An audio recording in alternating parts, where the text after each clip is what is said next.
Welcome back to the Clinician Voice Podcast. I'm Robin Geiger, Chief Nursing Officer for Ingenivis Health. I'm delighted to host our guest today, who's changing the game in leadership for pharmacists, and the support and mentorship he provides is phenomenal. Dr. Jesse McCullough has dedicated over 2 decades to the field of pharmacy. He played a pivotal role in developing clinical programs for immunizations, medication therapy management, and medication adherence. Driven by a passion for leadership development within the pharmacy profession, Dr. McCullough became a Maxwell Leadership Certified team member in 2017. He has been a featured speaker at numerous state, national, and international pharmacy conferences, and notably, he co-launched the PQS Quality Corners Show podcast and is a regular contributor to Pharmacy U, where he shares insights on leadership in pharmacy. It is my pleasure to welcome to the podcast, Dr. Jesse McCullough. Dr. McCullough? Oh, Robin, thank you so much for having me on. It's a pleasure to be here and to have the opportunity to serve your audience. Thank you for joining us. May I call you Jess, or is it Jesse? You can call me either one. Okay. You actually call me Jess. I'll tell you that. We're good enough friends. You can call me Jess. All right, we're going with Jess. There we go. And I think our listeners will be able to call you a friend because we're going to learn a lot more about you.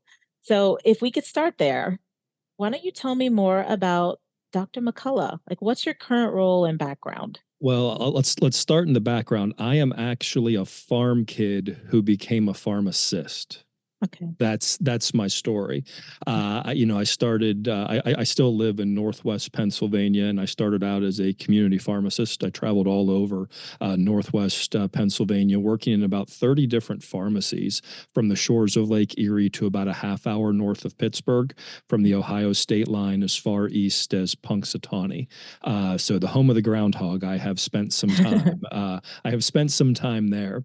I had the opportunity after doing that for a number of years to move into clinical services in pharmacy. And just let me define that for your listeners who may not be that familiar. At the time, this would have been 2005 is whenever I started doing this work. Clinical services was anything in pharmacy that was not dispensing.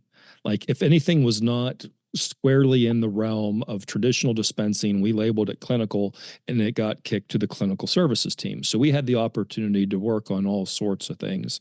So, one of the first projects I got involved with was pharmacist and pharmacy-based immunizations.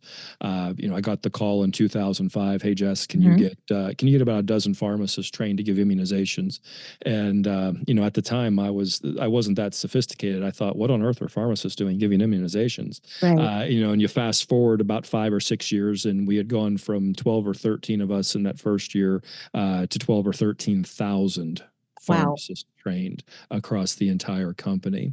From there were other opportunities that came in. The Medicare Modernization Act with Medicare Part D brought medication therapy management opportunities to pharmacies on a much larger scale. And then I got involved in some work around medication adherence. And that just, as I started to look at performance measurement, that was something that really captured my imagination. And it was like each one of these things was a logical next step for me to be able to impact more people through pharmacy, right? I didn't stay to one store because I felt, and this, we're good friends already here, Robin. So I'm going to say this, and I don't want this to sound arrogant, but I felt like I had more talent than what one pharmacy could handle. Oh, okay. I don't mean that in an arrogant way, but I learned some things at this store, and I go on to the next. And I was able to make each next step. I think I was able to make them better, right? So but what I came to realize, I would leave chain pharmacy and I would go and I would work with independent pharmacies, and one of the things that really became very, very obvious to me in the last 10 years of my career is that there is such a huge deficit in leadership skills, and I was hopeful that it was limited to the chain that I was working for. I can tell you it was not. I went and I worked with a bunch of independents, and I found that they had the same struggles. They just didn't like taking orders from people Right. within a chain environment, right? Right. Yeah. As I became more alert to that, I decided that, hey, I need to be developing my leadership skills. So, as you mentioned in my introduction in 2017, I partnered with the Maxwell Leadership Certified Team to Right. license their leadership training. And now I season that with some pharmacy seasoning to be Hmm. able to provide leadership training and development services to pharmacists and pharmacy students, because I'm a firm believer that everybody needs to lead well. Everyone deserves to be led well. And Right. that, as we go in, that includes how we lead our teams, how we lead our patients, and how we lead the people that we interact with within our community. Right. It definitely rolls over into how we lead within our life. So I get that. Um, Thank you for sharing that. You actually answered my next question about, why would you transition from clinical pharmacy over to leadership? And you did a great job with sharing that. On the podcast, on the Clinician Voice, we talk about advocacy, and you've definitely demonstrated support for healthcare providers. How are you supporting pharmacists and other clinicians in healthcare on the advocacy spectrum? Well, I'll tell you, I would look at it like this. My main area of emphasis has been for pharmacists, but as you point out, we're all connected, Right. right? And we all actually have the same goal. Now we sometimes get confused Hmm. on this. But in our day-to-day work, we are all out there to provide the best patient care possible. Right. If any of us has an enemy, it is poor health, Hmm. right? And there's times that we get confused on who our competition is. Like there's times that you can, at least in the pharmacy world, you can say, well, my competitor is across the street from me, or my competitor is the provider down the street. But no, no, no, no. Right. Our competitor is poor health. That's what we're out there competing against. So as far as advocacy goes, I'm advocating for improved leadership skills and how that can improve the general health of a local community, right? But by Right. us becoming more effective in that regard. Right. No, that's a great answer. And when you mentioned about advocating ultimately for the entire community and, improvement in patient care as well, how is that received when you are sharing that? And, everything revolves around bottom line, right? And, Hmm. and money and a business. How do you equate, mentoring others, mentoring leaders when they're really looking at that bottom line? How are you making that an important leadership aspect for them? Let me share this statistic with you. I'm not going to quote it exactly right here, but I believe it goes something like this. I believe Right. 51% of people would rank themselves in the top 10% of leaders within their organization. And I want you to just sort of simmer on that. And even if the number's not 51%, I typically Hmm. tell the story a little bit differently. Do you know anybody who would admit to being a below average driver? Right.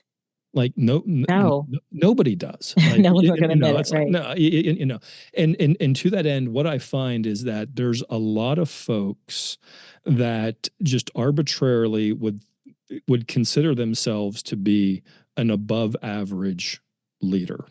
Now Right. we can have a whole conversation. There's a complete difference between leadership and management. Those are completely well, I shouldn't say complete. There's a lot of overlap, but they have Very completely different. different. Yeah, they have Hmm. completely different objectives, Right. right? You're out there, and I'm going to tell you, I watch organizations right now that will manage themselves out of business by Hmm. focusing on the bottom line. Mm-hmm. right? It's like, oh, I can cut cost here, I can cut cost here, I can cut cost here, and you know what? We can just get to the point where we cut the light bill and we don't have to pay that anymore, right? Right. So it can become pretty severe Mm-hmm. in that particular case. I'm afraid I've lost your question though, so let me just pause there to make sure that I'm answering this correctly for you. No, I think you did. I mean, the biggest piece on, putting leadership first. How do Yeah, you mentor others to put leadership first and that it's professional development and wanting to be better? it is, so on one hand we have that people view themselves as above average leaders, but on the other Right. hand, I would ask you, how would you rate your boss? And there's a huge difference between Right. having a good person for a boss and Mm-hmm. having a good boss, right? So Right. I would be I would want to explicitly call out that sincerity is not a requirement for good leadership. Because there's a lot of people out there who are sincerely wrong or do a sincerely poor job at what they're doing, right?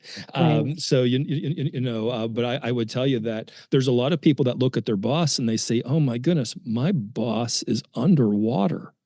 They are Mm-hmm. struggling." I asked them for some help on this, and it's been 2 weeks. Mm-hmm. It was like I think they forgot about that. So I tell you that because I don't think we can have it both ways. I don't Right. think like I can be an above average. I can be an above average leader, but my boss is a below average leader. That doesn't Mm-hmm. really add up. Right. There's a bit of humility that we have to get to, and I would tell you that generally speaking, and I think our one of our previous conversations we came to fast agreement on this is that there is a huge leadership deficit out there Right. here. Period. We can speak Mm-hmm. specifically within healthcare. We can speak within any industry. We can speak within government. We can speak within education. We fill in the blank. There's a lot of holes and a lot of gaps out there Mm-hmm. that we can look at. And whenever we have the opportunity to have those conversations, I think we come to the point where we realize that what I think I could get a little bit better. I think there is something that could be a little bit better. If All if we're right. facing if we're still facing some problems, if we're still facing some challenges, what we need to get through those problems and challenges? We need leaders. We need leadership. And you touched on something that's really important, that honesty and that Mm-hmm. transparency, but being able to have that self-reflection is huge. And luckily I've been able to have some really good leaders, some solid leaders and mentors, leaders that were more like mentors. I interviewed our CEO, like maybe the first or second podcast, really solid leader, very mentoring voice, and it's a natural voice. It's not something that's forced. He just naturally is very an empathetic, solid listener, and that's Mm-hmm. I think that's really huge. Um, Now you touched on something else. You you talked about leadership a lot, but going back, we talked about having those negative examples too. I'm not sure if you remember that. Mm-hmm. Being our conversation, not on this podcast, but previously, Mm-hmm. that in itself was a driving force for me, having negative examples. Yeah. And how do you mentor others to utilize those negative examples to improve their leadership? Well, I use my personal examples to break that wall down. As I mentioned just a moment ago, you can be sincere in what you're trying to do, but you can Mm-hmm. still not do well with it. I don't know if I shared this story with you previously, but there was as we were growing our immunization program, we said if we're going to have 12,000 pharmacists providing immunizations, we need some help. This team of 4 people or 6 people, however many we were at the time, that's not going to be enough. We need to Right. expand. And so we went out and we were building out the team, and we went through this interview process. And I found this young man. He was super sharp. He probably had known more clinically he'd probably forgotten more clinically than I've ever known, right? Mhm. Super sharp guy. Right. And I remember going through the interview process with him. I rated him very, very high. We were we were getting ready to send out the job offers, and Mm-hmm. I stopped into his pharmacy to let him know, hey, don't be surprised if HR gives you a call here the next couple of days. You know, it's you should be expecting some good news. And as we're having this conversation, he has one of his technicians come up and rightfully interrupt our conversation. Mm-hmm. You know, there was a question, and I always told the people in the store, I'm the least important person here. You know, take care of your customers, take care of your patients. And you know, so he has this conversation. The technician walks away, and as he turns back to me, he rolls his eyes and he mutters to himself, I can't get anybody to do what I want them to do. Oh, And it and well, this is this I say that, and I'm going to throw myself right under the bus here, because my reaction at that point right. shows my limited understanding of leadership at that time. Mm-hmm. My response was, oh, you're not going to have to worry about this. You're not going to have to be here much longer. You're going to have bigger fish to fry. There's going to be different opportunities. I completely missed that if he was going to struggle in this situation with a few people in one Right. store, what's he going to do with 600? Exactly. You know, so like there is part of this where we have to recognize that we've all made some mistakes. We've all stepped into a trap here or there. Sure. And, Sure. you know, I think that's one of the biggest things of building credibility as a leader. The people on your team, they know you have limitations. Mm-hmm. They can probably spell your limitations out very, very quickly. Right. I think, being transparent, and very honest, not with it with yourself. And I said yourself and self-reflection, and that's important, but also with your team. That's huge because there's so many people on your team that can, you know, fill in those different areas where you're not your strongest as well. And a good leader will allow that Yeah, and absolutely. encourage that, right? You want people to play, you know, in the pharmacy space, we talk about practicing at the top of our license, right? That's Right. and And in every nursing, right? yeah, That's yeah, critical. every specialty does that. We want to be Hmm. at the top of our we want to be at the top of our game. And to that, we need to be the same thing with our skills, Right. right? There's like you know, I will guarantee you that you have colleagues that would not do half the job that you do hosting a podcast, right? There's some people on your team that Right. they would say, no, that's not me. Keep me far away from that. Right. You know, Right. and that's just an you know, put people in places where they can excel and where they can deliver the most value, right? That's what we want. That's what we all want. Right. Okay. And I could go on. This conversation is awesome, but I want to touch on intentional leadership.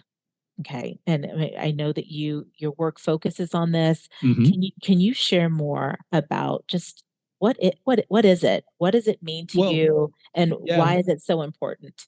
So this is if I'm going to tell you a couple of stories here, if I may, Mhm. just to unpack that. I could take you to the sidewalk where I was walking, where I learned that good leadership skills can be learned. I would tell you that prior to that, I thought that, you know, good leadership was just something that we naturally had. I didn't really think of it as a skill that you could learn, like Right. playing the piano, or you know, some shooting a basketball, whatever it Mhm. turns out to be. There's things that people can get really good at with time and practice, and you know, learning that that just unlocked a whole number of opportunities for me. Right. And as I started to study, there were a couple of people that I listened to, and it was fascinating because within a very short amount of time, I had two completely different people. It was probably within a couple of days of each other. Mention the book "The Richest Man in Babylon." Mm. Now, I don't know if you've ever heard of this book or if you've ever read this. It's more of a booklet. It's maybe 100 pages. Okay. If any of our listeners here want to check it out, it's in the public domain. You can Mhm. just Google "Richest Man in Babylon" PDF. I'm sure you'll find something. Right. But it's a series of short stories, and believe it or not, it's about personal finance, is what it's about. It was written, Mm. I think, in 1928, something like that. But really, it's told in a series of short stories about this this man who finds himself in a place of struggle, while his buddy, from when he was a boy, has gone on to become the richest man in Babylon. Mm-hmm. And at the end of very early in the book, he thinks to himself, if only I could be reunited with my boyhood friend, maybe he could tell me how I could have great wealth. And I think it's by the end of chapter 2. You don't have to go very far, but there was a phrase where he gets reunited with his boyhood friend, and his boyhood friend says to him, he says, the reason that you do not have great wealth is either that you don't know the laws that govern wealth or that you don't obey them. Mm-hmm. And I'm going to tell you that phrase, you don't know or you don't obey, Mm-hmm. has stuck with me ever since.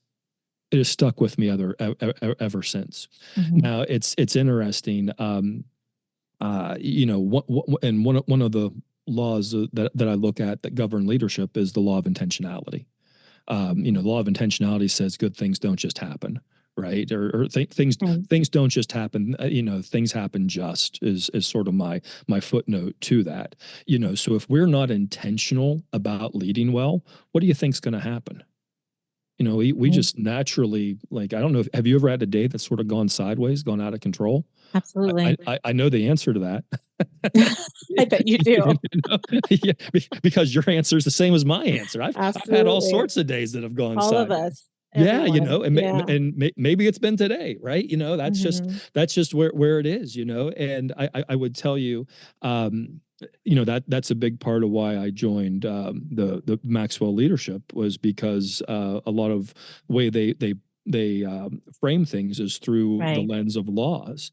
Mm-hmm. And when I left the chain, I remember meeting with a guy who had served on my team. His name was Luke. We met for lunch after that, and I said, Luke, you got to get this book. And as you go through a mentoring relationship with people, it is not Mm-hmm. uncommon to be recommended a book or a podcast or a video or whatever. Hey, check this out, right? I would tell you that all too often nothing happens Right. with that. It's like, oh well, Okay, sure, I'll do it. yeah. I can suggest The Richest Man in Babylon. It's free. Mm-hmm. It's a PDF. Yeah, it's a PDF. You could have it Googled by now. Okay. You can, and you can find that little paragraph, and you can highlight it, and maybe it has a fraction of the impact on Mm-hmm. you that it's had on me. But I recommended this book to Luke, and about 2 weeks later, I got a text message from him, and he says to me, Jess, I got that book. I read that book. We do none of the things in this book. Wow. And I thought, isn't that fascinating? Isn't that fascinating that, we can, there's certain principles that govern how everything on planet Earth works. Every Right. day that we've Right. been alive has been 24 hours, right? Mm-hmm. Every day. The sun has always come up in the east. It has always set in the west. If you were to hold your phone out at arm's length and let go, how many times would it fall down? Mm-hmm. Every time. There's certain principles that always work, but all too often we just do what we have seen modeled for Yeah. us before, Right. even when we've seen that not serve people well. True. And to that, and I put this all in the intentionality bucket, because you need to be intentional about improving your leadership skills, even if you're in that 51% that thinks they're in the 10%, Right. or even if you're straight up in the top 1%. Mm-hmm. I'm going to encourage you. You want to keep improving those leadership skills. And why is Always. that? It's because everyone deserves to be led well. Everyone. Oh, yeah. Always. That's amazing. And you know what? Thank you for sharing that example. That's a really good example. And, I'll definitely note the book. But it brings me to ask you just to dig a little more and Mhm. ask you, you're in a clinical pharmacist role, right? Mhm. What challenge or what changed you and shaped you to change into leadership? What made you say, okay, I'm done in this position. I can do more by helping Yeah, create leaders? it's interesting. Isn't it interesting how we recognize all sorts of leaders? We Right. Yeah. recognize these people. Oh, this is somebody who's done something great. Hmm. But really, how often do we look and distill how is it that you were able to become this great leader, right? And Hmm. that seems to be a Hmm. missing piece. I would tell you, I was in Lexington, Kentucky, Hmm. in one of our highest performing immunization pharmacies. And at the time, and this is a management story, which is what sort of got my radar fired up around management. But they had a Okay. goal. They had a goal, and I'm going to make the numbers up because I don't remember them. But let's just say their goal was to give 1,000 flu shots in flu season, and we wanted to have those 1,000 in by the end of October. Well, I'm in this pharmacy around the 1st of October, and they had 990 immunizations in. And I'm like, you are going to crush this goal. And they said, I don't know. We Mm. don't want to crush it by too much here, Hmm. because if they do, then next year, and this is a typical management thing, right? They'll just Hmm. they'll just raise the goal, Right. right? They could have done 1,200, 1,400, whatever the magic number would have been. But Hmm. their fear was is that if they put up a big number next year, they would be given Be a goal that bigger. they couldn't, that there's no way that they could even touch. So you Yeah. know what they did is they took their foot off the gas. Oh, wow. And at the end of October, and again, I'm making these numbers up, but let's say the goal was 1,000. We get to October 31st, and they're at 997. Like it was just there's too much lost opportunity, right? And I struggled with that. I struggle with that greatly. Like, why aren't we doing these things? And and it was learning. It was having somebody say to me, Jess, leadership is the key, and people don't learn leadership. But the good news is leadership can be learned. And that was one of the early examples. I would tell you, we struggled so much. We struggled so much with how do we handle these different things, and we were doing all these things as a one-off type scenario. And whenever I finally started investing in my team to develop their leadership skills, oh my goodness, big problems became small problems. There were things that we would labor for hours or days trying to figure out that were taking place in minutes, because we knew, hey, this is the appropriate way to handle it. And it was such it, like, as what I have seen through that leadership development of the team, has made me such a believer in this. And I think that was ultimately your question: why did I walk away from clinical pharmacy to look at leadership development? And it's because I've seen the impact. I've absolutely seen the impact of that. Isn't that awesome how you can see that impact in your team when they find out how they can become better leaders? Oh, it That's is. great. It's amazing because you watch Yeah. how they stand. They stand Yeah. tall. It's a beautiful thing. It is such a beautiful thing. They're proud. I love it. I'd like to pivot just a little to Mhm. change course and let's talk about just, some personal aspects of leadership. If we could talk about leadership application to self-care awareness and overall well-being. There's a lot going on right now with clinician burnout. Mhm. And they need all the support they can get. Yep. Leading by example is huge right now. How do you apply leadership principles to foster that self-advocacy in the clinicians that you support? Well, let me start off here. I would start off with this. Have you ever had to lead somebody difficult? Mm, yes. Who has been the most difficult? Actually, I'm going to make a prediction here. I'm going to make a prediction that you and I have the same most difficult person to lead, and that person is ourselves. Hmm. Right? The most difficult person that anybody has to lead is themselves. And I'm going to take it. This took a lot of rewiring on my part, Yes. because 25 years ago, whenever I came out, there was a particular mindset, and I'm not saying that it was a good mindset, but Okay. it was like, hey, you're a warrior, right? Mhm. We would brag about these things, right? How many 12-hour shifts have you worked in a row? Oh, I've worked Right. X number or whatever, right? Oh, yeah. Um, 16 hours, doubles. yeah. Exactly. Oh, yeah. Like we brag about it as if Yeah. like have you ever gotten an award for it? No, I didn't. I didn't. I would tell you no. that. I mean, I did open to close in my pharmacy while my partner was on Hmm. vacation. I just worked the whole week, right? And Wow. when you like people, a lot of people, and people that listen to this podcast will get it. I'm sure, but Right. people that don't work a 12-hour day don't know how long a 12-hour day is, Hmm. right? Oh, it's That long. And it 16 is. hours is even Oh, longer. it is. Yeah. I think the longest I ever worked was Oh. 13 or 14, but and Hmm. then the commute on top of that, I had some nasty commutes. But Okay. I would tell you that at one point I was in a routine of working 13 out of 14 days. I would be Wow. off every other Sunday, and then I had worked a scenario out where I was going to have that Sunday off, and it fell through on Saturday afternoon the day before, and I ended up working 27 days straight. And Wow. I would tell you that's what broke me.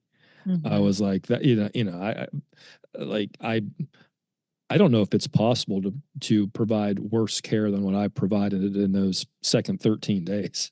I'll tell you. Yeah. Like, how But can you be your best self? yeah, Right. Yeah. and at the time that was just the mindset of what we did. Oh, well, you just do it. You just do it, right? I handled that so poorly, but as I've committed to study and learn, I would say that there's huge parts of it which are rest and diet and exercise. Is a key place to start. I learned to take care of my team. Hmm. I learned to be very intentional about taking care of my team.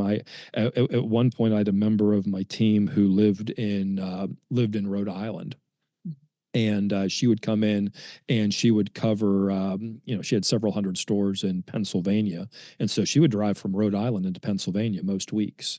Wow. And then, I remember she called me and she said, Jess, just want to let you know I'm pregnant. I was like, oh my goodness, what do we have to do to keep you closer to home?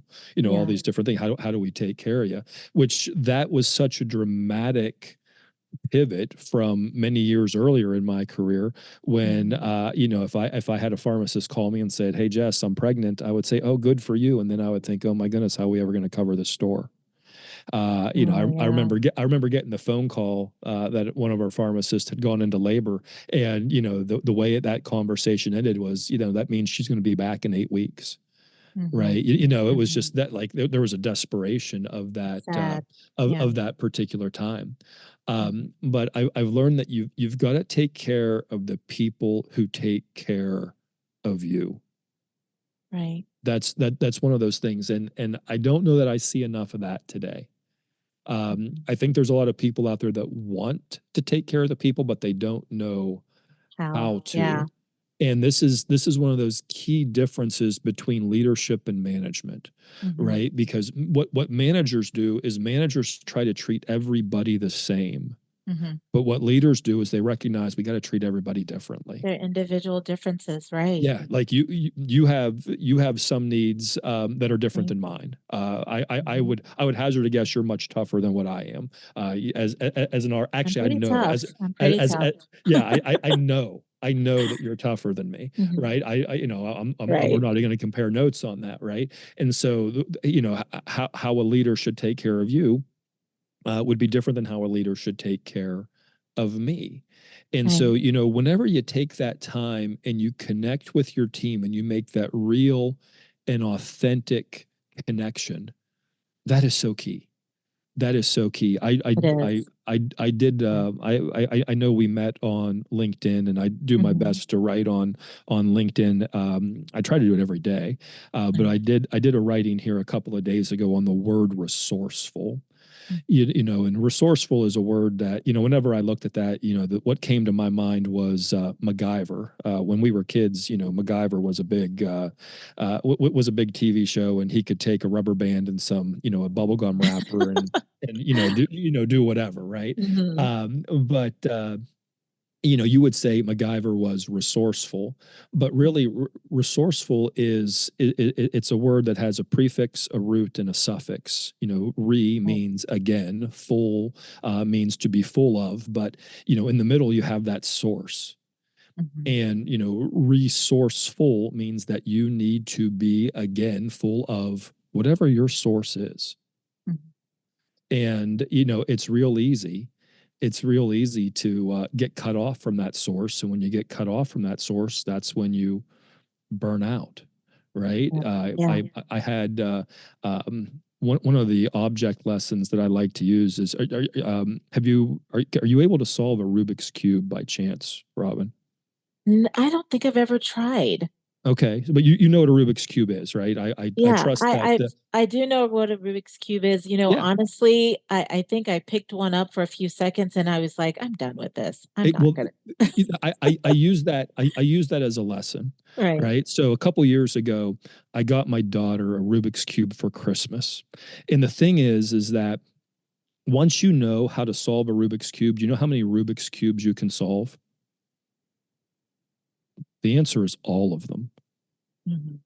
right? And I had somebody say to me, Jess, people don't burn out from solving problems.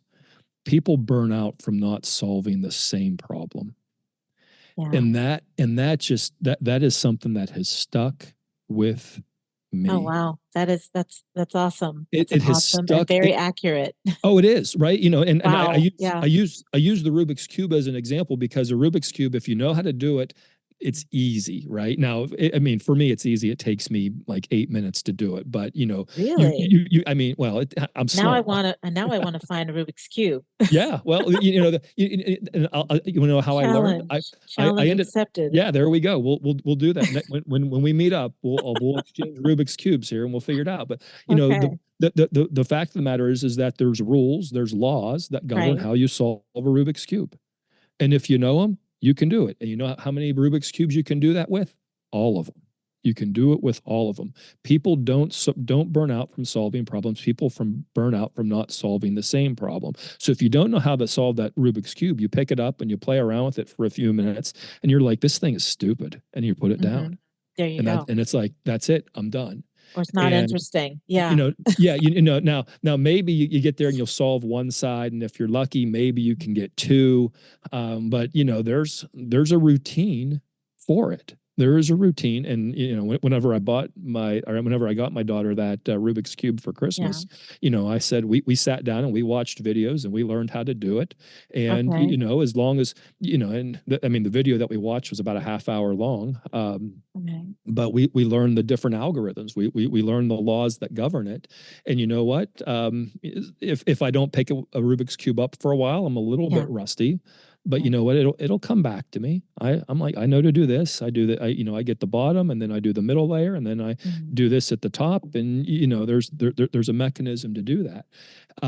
So I think it's really key to understand those particular aspects of burnout, that there are Yeah. certain things, there's certain sources Hmm. that will replenish you, that you need to be full of, whatever that's. Some people it's painting, it might be music, Totally agree.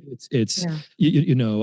I've done some study on sleep. Whenever we're Mhm. stressed, what happens? Your body secretes cortisol, it secretes epinephrine, and like that stuff needs to go somewhere, Right. right? It needs to go somewhere. So you know what? I've learned that, hey, sometimes it's not a bad idea to take a walk around the parking lot if you have the luxury to do that. Hmm. Right. Get a little bit of fresh air, whatever it is, Right. clear your head if you have that margin. And I recognize that not everybody has that margin. They don't. Yeah. But that's where, and I completely discounted the benefit, Hmm. the mental benefit of exercise Oh, it's early on. huge. Yeah. I did exercise thinking, you know what, I'm going to go to the gym because I want to look like Arnold I want to Schwarzenegger. look good. Yeah, I'd go to the gym, and the next day I would hurt so bad, and I didn't look any different.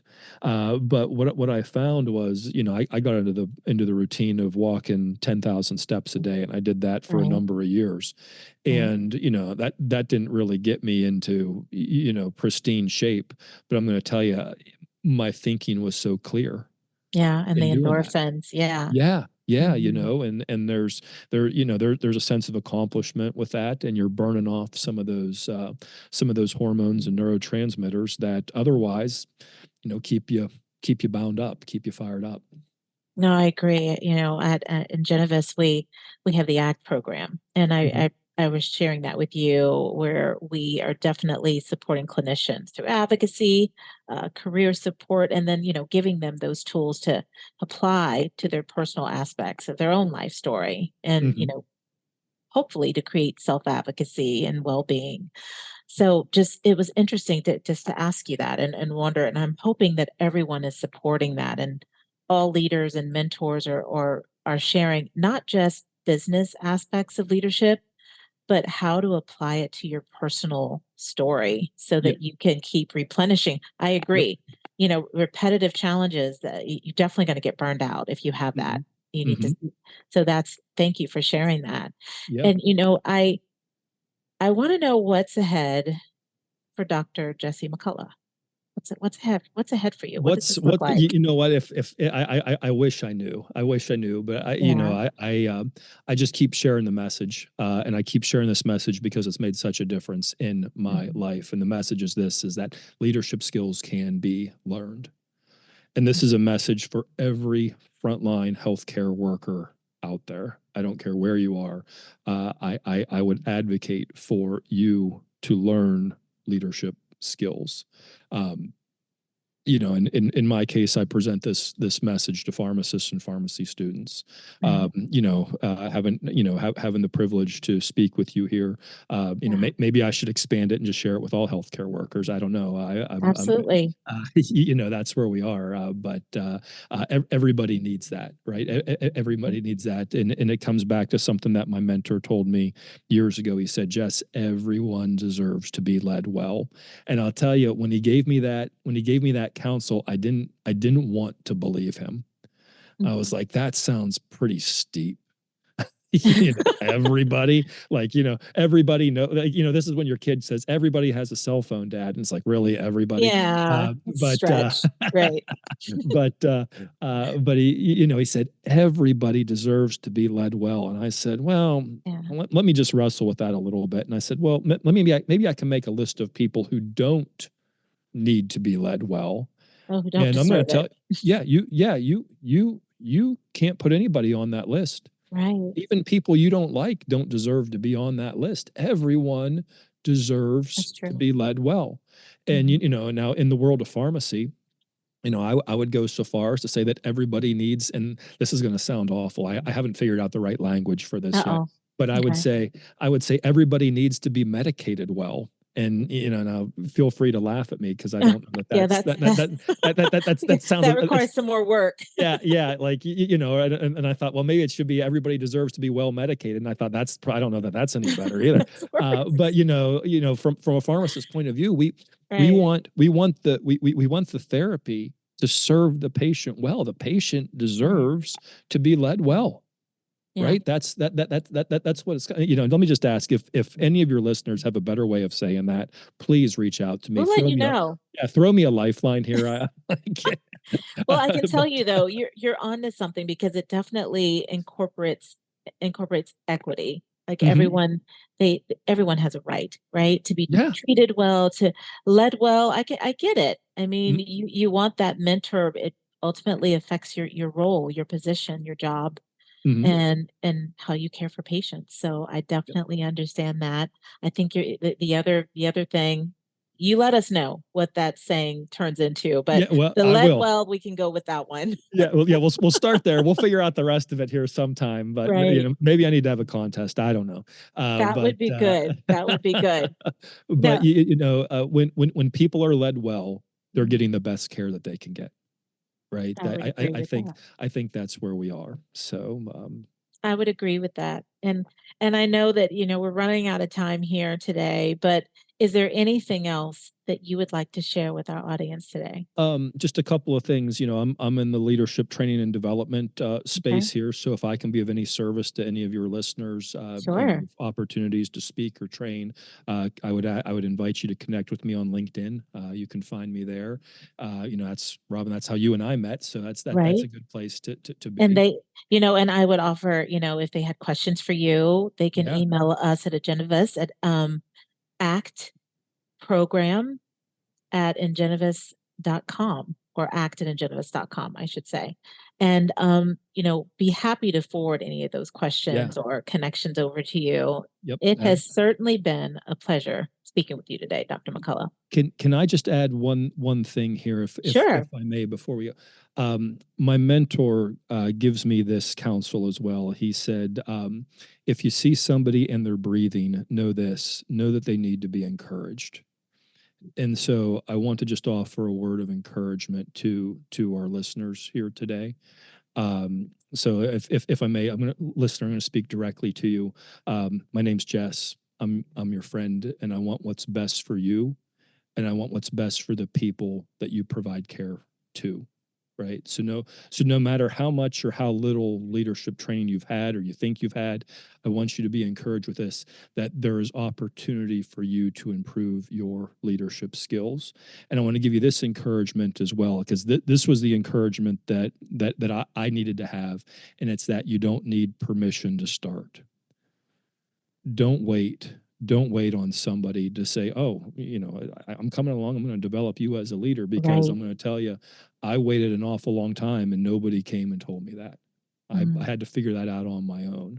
So the encouragement I want to give you is that you don't need permission. You can give yourself that permission, and you can start where you are.